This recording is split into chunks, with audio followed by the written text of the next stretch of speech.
Bannaanbax lagaga soo horjeedo habdhismeedka cusub ee maamulka Hirshabeele ayaa ka dhacay magaalada Beledweyne ee xarunta gobolka Hiiraan. Bannaanbaxayaasha ayaa isugu jiray dhalinyaro, dad waaweyn iyo waliba qaar ka mid ah ardayda iskuulada wax ka barta oo la arkayay iyaga oo xidhan direyska waxbarashada. Bannaanbaxayaashan ayaa socod dheer ku maray wadooyinka waaweyn ee magaalada Beledweyne iyaga oo ku qaylinaya ereyo ay ka mid ahaayeen Hirshabeele dooni mayno.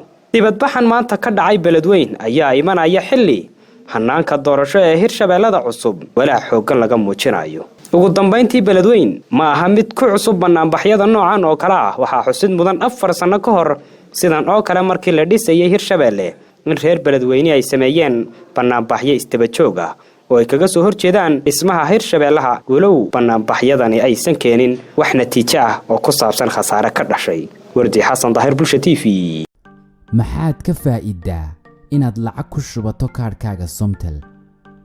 haa, internet xawaare leh iyo ku hadal muddo dheer ayaad ka faa'iidaa. ma ogtahay in intaas in ka badan aad hadda ka faa'iidi karto? ma ogtahay inay Somtel bilowday abaalmarino cajiib ah oo ay macaamiisheeda ugu tala gashay?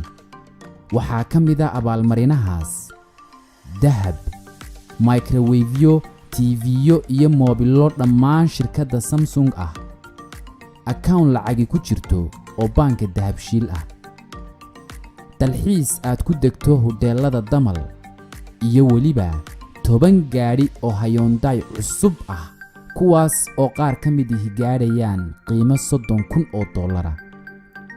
intaas iyo xidhmooyin kale oo guud ahaan 5,000 oo abaalmarinood noqonaysa waad ku guuleysan kartaa.